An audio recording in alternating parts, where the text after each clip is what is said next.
All right, boys and girls, now that you have fit and flipped all your pieces onto your background, you're going to pour some glue. Not much more than this here. I know it's a little bit hard to see, but you just want to pour a little bit of glue into your cup.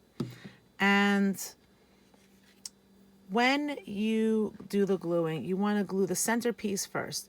So it's really important that after you have fit and flipped your pieces so that none of the pieces are coming off the side of the page, you're going to take the piece that you're going to paint and gently move your collage to the side, keep it in the same direction, and flip it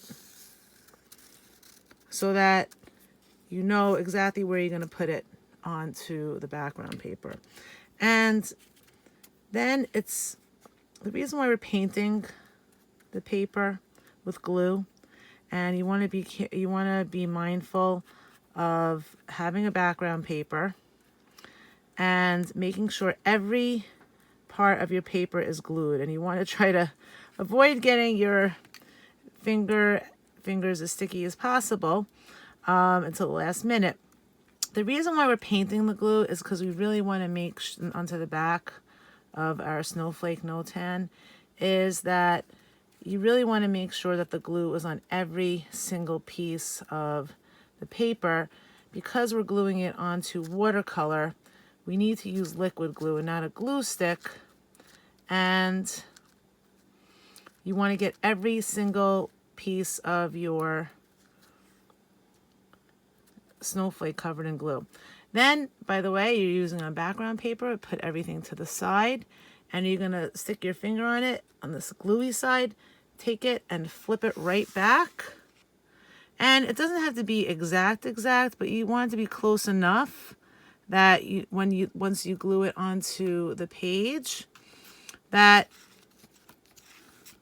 you're going to have enough room for the pieces to fit on the page, the extra pieces on the outside. So you're using your clean fingers as much as possible to press everything down onto your background, and you don't want to smudge it too much. So you just want to kind of press down firmly. And because we have the salt, you want to make sure that you have enough glue on these pieces to keep it still. So if you get like the glue on the fingers, you can just do the magic rub and then gently push every piece down onto your background paper. And then also what you want to be mindful of is when you are gluing your pieces, okay, you're going to glue the right side. So once you have it fit and flipped, you're going to paint the glue on the back and arrange the pieces so that the corners are touching. So we have that idea of positive and negative space. Just press down gently, and I'm going to flip the piece, paint it on one side with the glue, and fit it along the edges so it's sticking out, and then just press firmly. And this part was fitted, so you're going to flip it there and then paint that side. If you happen to glue the wrong side, you could just let it dry and fit it and then save it for next week.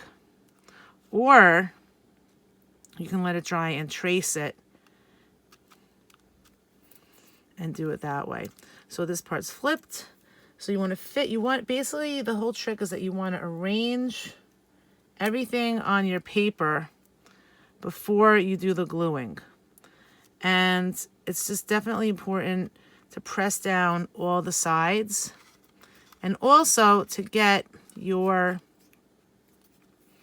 pieces glued on every angle.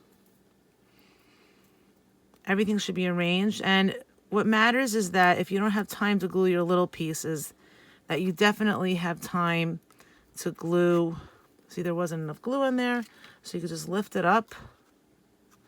You want to make sure that you have enough time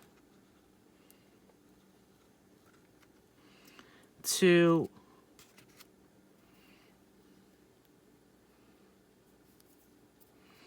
at least glue the center piece there. So you can see the illusion of positive negative space works out really well.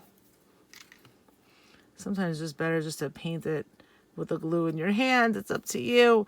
But if you are doing the gluing just on a piece of paper, just make sure you're not gluing it on the watercolor paper because it will pick up the color. And you just want to be generous enough with the glue with all the sides so that it's going to be nice and sticky. So this is definitely a project that is about precision. So you really want to use the background paper to put on the glue so you don't get it onto the watercolor paper, and then the watercolor paper is going to pick up the different colors onto the snowflake. So you have to be really careful and neat about it. The other thing I wanted to say about it, and remember you can always do the magic rub, is when you are done painting with your glue, and again, you only want the minimal amount of glue in your cup because you really don't need that much. And you're going to reuse the cup again, so just make sure that, I'm just going to move this to the side a little bit. You're going to reuse the cup again, so it's okay that the glue dries for next week, but what's really important is that you wash your paintbrush really well in water so that it doesn't get sticky and hard for next time. So it's definitely important to keep your fingers clean. And there's only one more piece here. And you're going to keep on doing the magic rub. And remember, this is about positive and negative space here. And when you're gluing on your background paper, you want to make sure that when you do paint it with the glue, that you find a dry area on your paper to do the gluing part. All right, and there you go. There you have your Snowflake Notan. So you're gonna let this dry, and then you're gonna do a second one on another part of your page. Make sure you wash that brush.